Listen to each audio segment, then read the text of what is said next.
যে ৭২-এর সংবিধান নিয়ে আপনাদের দাহ আছে, এটা আসলে কতটুকু, এটা কিভাবে রিভাইভ করবেন? ৭১-এর মুক্তিযুদ্ধের পরে ৭২-এর যে সংবিধান, সেই সংবিধানকে সবসময় ৭১-এর মুক্তিযুদ্ধের এখানে একটা ঢাল হিসেবে ব্যবহার করা হয়েছে। মুক্তিযুদ্ধকে ব্যবহার করে ৭২-এর যে সংবিধান, সেই সংবিধান এমন করে প্রণয়ন করা হয়েছিল যাতে একজন ব্যক্তি তিনি হর্তাকর্তা হয়ে উঠতে পারেন। শেখ মুজিবুর রহমানকে মাথায় রেখেই এই সংবিধানটাকে প্রস্তুত করা হয়েছিল। একজন ব্যক্তির কাছে রাষ্ট্রের সকল ক্ষমতা কুক্ষিগত করে ফেলা হয়েছিল। একটা ফেসিবাদের বীজ, একটা স্বৈরতন্ত্রের বীজ ৭২-এর সংবিধানে শেখ মুজিবকে কেন্দ্র করেই তারা অন্তর্ভুক্ত করেছিল। সেই ৭২-এর সংবিধান, তাতে অনেকগুলো বিষয় আছে যে বিষয়গুলোকে একেবারে ইন্টারন্যাশনাল স্ট্যান্ডার্ডের কারণে সেগুলো থেকে বেরিয়ে আসার কোনো সুযোগ নেই। সেখানে যে সিভিল রাইটগুলোর কথা বলা হয়েছে, right two assembly, right to vote থেকে অনেকগুলো ভোট, সিভিল যে রাইটের কথা বলা আছে, সেগুলোর তো আমরা বিরোধী না। অবশ্যই প্রত্যেকটা সংবিধানে কিছু কমন কথা থাকবে, যে কথাগুলো ওয়ার্ল্ড ওয়াইড স্বীকৃত, সেই কথাগুলোর আমরা বিরোধী না। কিন্তু এই সংবিধানের মধ্যে এমন কিছু উপাদান রয়েছে যে উপাদানগুলো ফেসিবাদের কাঠামোকেই শক্তিশালী করে। সেই ফেসিবাদের কাঠামো যা কিছু আছে সেগুলোকেই বরং চূর্ণ বিচূর্ণ করে আমরা একটা গণতান্ত্রিক যাত্রার দিকে আমরা অগ্রসর হতে চাই। এই কথাটা আপনারা পাবেন বেগম খালেদা জিয়ার বক্তব্যের মধ্যেও। বিএনপির যিনি পক্ষে কালকে কথা বলেছেন জনাব পার্থ সাহেব, তারও একটা বক্তব্যের মধ্যে আপনি দেখবেন গতকাল পার্থ ভাই তিনি বললেন যে ৭২-এর সংবিধানের কথা বললে কি ৭১-এর পরাজয়ের কথা মনে হয় কিনা, এই ধরনের একটা কথা তিনি বলেছেন।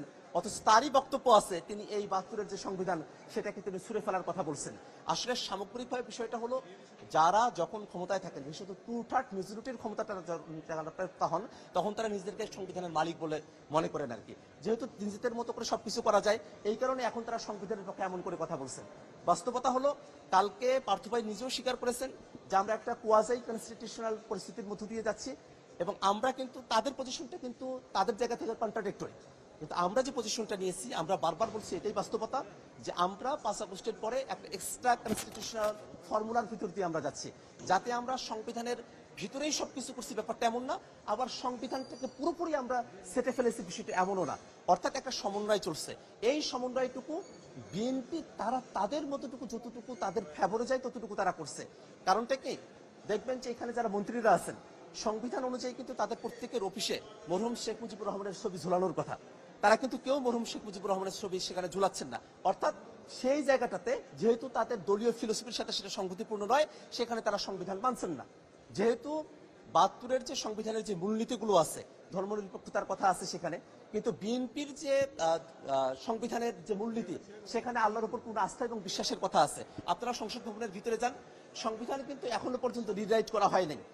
অথচ এখনই আমাদের সংসদ ভবনের প্রত্যেকটা দরজায় দরজায় আল্লাহর উপর পূর্ণ আস্থা এবং বিশ্বাসের কথা বলা হয়েছে। এটা কেমনে আসলো? এটা তো জনগণের অভিপ্রায় থেকে আসলো। সংবিধানে এখনো তারা হাত দেন নাই, কিন্তু হাত দেওয়ার আগে তারা পরিবর্তনগুলো আগেই করে ফেলেছেন।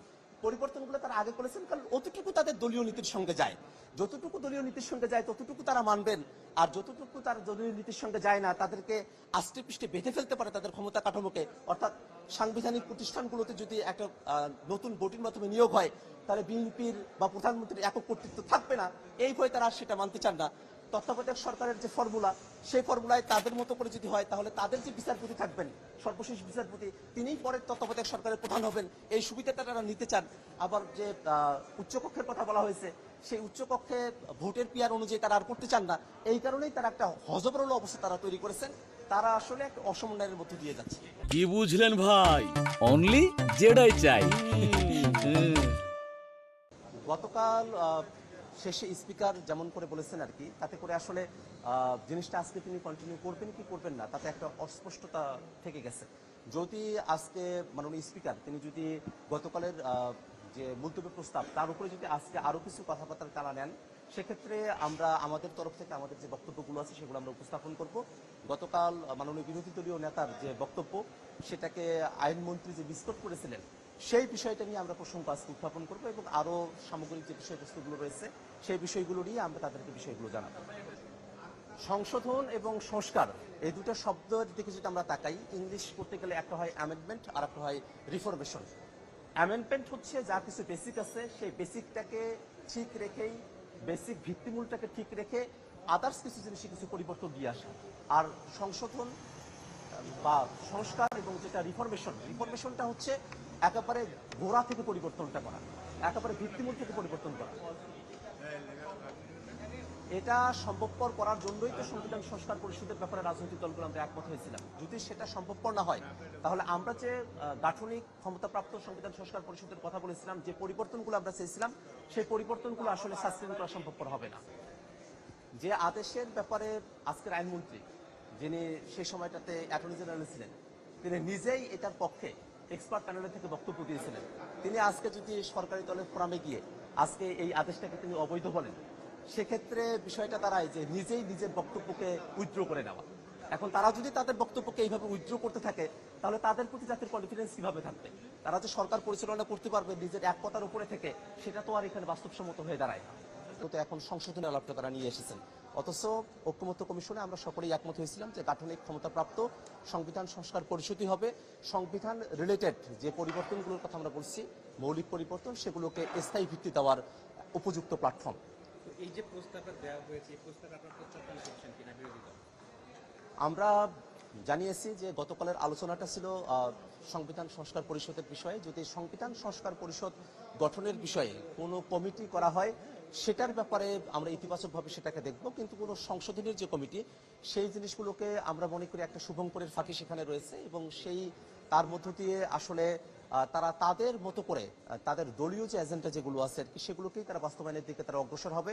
এবং গতকাল দেখেছেন যে আমাদের স্বরাষ্ট্রমন্ত্রী তিনি বলেছেন যে এই যে কমিটিটা হবে, তার ভাষ্যমতে সেই কমিটিটা কিন্তু শুধু সংসদের ভিতরকার কমিটি না, সেই কমিটিতে তারা এক্সপার্টদেরকে রাখার কথা বলছেন, তারা ফরমার যারা জাস্টিস আছেন তাদেরকে রাখার কথা বলছেন। এবং এই কারণেই কিন্তু আমি গতকাল বলেছিলাম যে তারা যে ধরনের কমিটির কথা বলছেন, আদতে সেই কমিটিগুলোর লিগ্যাল কোনো ভ্যালু নেই। সেই কমিটিগুলো থেকে হয়তো দৈনিক একটা ভাতা সংসদ সদস্যরা পেতে পারেন, এর অতিরিক্ত এটার কোনো লিগ্যাল ভ্যালু আছে বলে আমার কাছে মনে হয় না।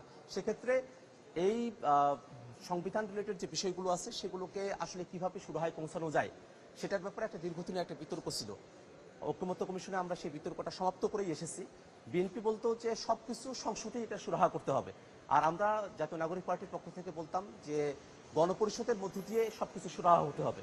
এবং এই দুই পক্ষ আমরা যখন ঐক্যমত্য কমিশনের দীর্ঘদিন আলোচনা করেছি, শেষমেশ সুরাহা হয়েছে যে সম্পূর্ণভাবে গণপরিষদ না, কিন্তু গণপরিষদের গাঠনিক ক্ষমতাপ্রাপ্ত সংবিধান সংস্কার পরিষদ, এবং যেটা আসলে সংসদ সদস্যদেরকেই নিয়েই গঠিত হবে, একই ভোটের মানে মধ্য দিয়ে যারা নির্বাচিত হবেন, গণভোট এবং ব্যালটের মধ্য দিয়ে তারা একই সাথে আসলে সংবিধান সংস্কার পরিষদ এবং সংসদের সদস্য হিসেবে দায়িত্ব পালন করবেন।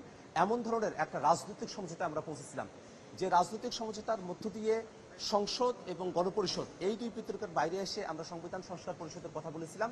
সেই রাজনৈতিক সমঝোতা থেকে বিএনপি দূরে সরে এসেছে, এবং এই রাজনৈতিক সমঝোতা থেকে দূরে সরে আসা বাংলাদেশের রাজনৈতিক যে কালচার, তাতে একটা বড় ধরনের আঘাত, এবং আমরা মনে করি যে এর মধ্য দিয়ে তাদেরকেও সামনের দিনে একটা ভোগান্তিতে পড়তে হবে।